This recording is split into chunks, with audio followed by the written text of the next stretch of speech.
ഈ ആഴ്ച നിങ്ങൾ അറിയേണ്ട വാർത്തകൾ എന്തൊക്കെയാണെന്ന് നോക്കാം. ലാൻഡ് ഫോൺ മൊബൈൽ വിളികൾക്ക് ജനുവരി മുതൽ 0 ചേർക്കണം. നമ്പറിലേക്ക് വിളിക്കുമ്പോൾ തുടക്കത്തിൽ 0 ചേർക്കാനുള്ള നിർദ്ദേശത്തിന് കേന്ദ്ര ടെലികോം മന്ത്രാലയത്തിന്റെ അംഗീകാരം. ജനുവരി 1 ഇതിനാവശ്യമായ മാറ്റങ്ങൾ വരുത്താൻ മന്ത്രാലയം കമ്പനികൾക്ക് നിർദ്ദേശം നൽകി. മൊബൈൽ ഉപയോക്താക്കൾ വർദ്ധിച്ചതിനാൽ നമ്പറുകൾ 10 നിന്ന് 11 അക്കമാക്കുന്നതിന്റെ ഭാഗമായാണ് ഇത്. അടുത്ത മാസം മുതൽ അധ്യാപകർ സ്കൂളിലെത്തണം. ക്ലാസുകൾ തീർക്കുകയാണ് ലക്ഷ്യം. 10+2 ക്ലാസുകളിലെ അധ്യാപകരിൽ 50% പേർ ഒരു ദിവസം എന്ന രീതിയിൽ ഡിസംബർ 17 മുതൽ സ്കൂളുകളിൽ ഹാജരാകാൻ നിർദ്ദേശം. പഠന പിന്തുണ ശക്തമാക്കലും റിവിഷൻ ക്ലാസുകൾക്കുള്ള തയ്യാറെടുപ്പുമാണ് അധ്യാപകരുടെ ചുമതല.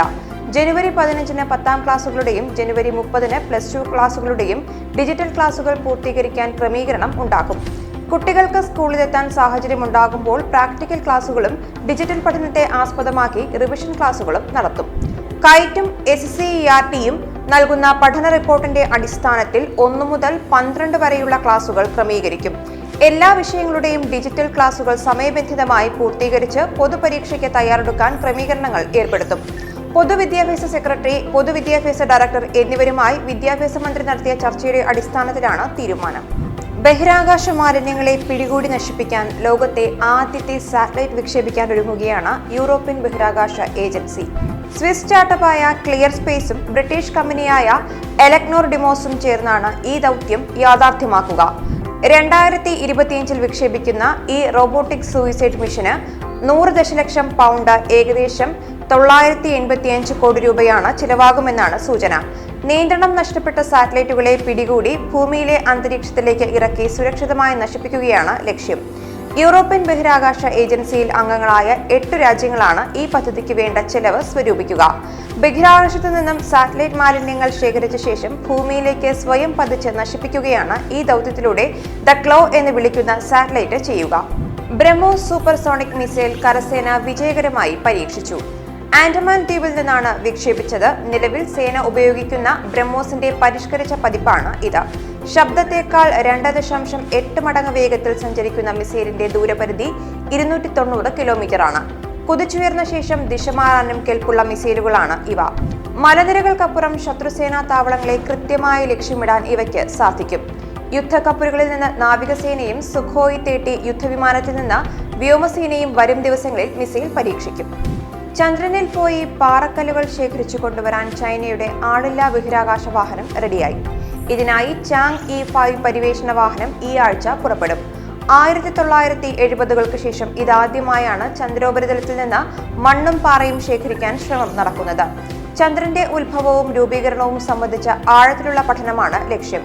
വിജയിച്ചാൽ US-നും സോവിയറ്റ് യൂണിയനും ശേഷം ചന്ദ്രനിൽ ശേഖരിക്കുന്ന 3ാമത്തെ രാജ്യമാകും ചൈന. 2 കിലോഗ്രാം പാറ കഷ്ണങ്ങൾ ശേഖരിക്കാനാണ് പദ്ധതി. US-ന്റെ അപ്പോളോ പദ്ധതി 6 യാത്രകളിലൂടെ 372 കിലോഗ്രാം മണ്ണും പാറയും ശേഖരിച്ച് ഭൂമിയിലെത്തിച്ചിരുന്നു. സോവിയറ്റ് യൂണിയന്റെ ലൂണ പദ്ധതി 1976-ൽ 170 ഗ്രാം പാറയും ശേഖരിച്ചിരുന്നു. 60 കഴിഞ്ഞവരുടെ ഇഖാമ ജനുവരി മുതൽ പുതുക്കില്ല എന്ന് കുവൈറ്റ്. ബിരുദമില്ലാത്ത 60 വയസ്സ് കഴിഞ്ഞ വിദേശികൾക്ക് ഇഖാമ അഥവാ തൊഴിലനുമതി പുതുക്കി നൽകേണ്ട എന്ന് കുവൈറ്റ് തീരുമാനമെടുത്തു. ജനുവരി 1-ന് പ്രാബല്യത്തിൽ വരും. ഇവർക്ക് മക്കളുടെയോ പങ്കാളിയുടെയോ സ്പോൺസർഷിപ്പിൽ കുടുംബ ആശ്രിത വിസയിൽ മാറാം. 2021-ൽ കാലാവധി തീരുന്ന ഇഖാമയാണെങ്കിൽ അത് പൂർത്തിയാകുന്നതുവരെ ജോലിയിൽ തുടരാൻ അനുവദിക്കും. അത് കഴിയുമ്പോൾ ആവശ്യമെങ്കിൽ കുടുംബ വിസയിലേക്ക് മാറാം. ആശ്രിത അല്ലെങ്കിൽ കുടുംബ വിസയിൽ കഴിയുന്ന 60 വയസ്സ് കഴിഞ്ഞവർക്ക് ജോലി ചെയ്യാൻ അനുമതിയില്ല. കുവൈറ്റിൽ താമസിക്കാമെന്ന് മാത്രം.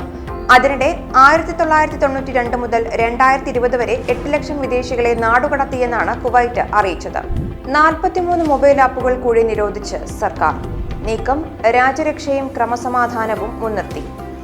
43 മൊബൈൽ ആപ്ലിക്കേഷനുകൾ നിരോധിച്ച് കേന്ദ്ര സർക്കാർ ഉത്തരവിറക്കി.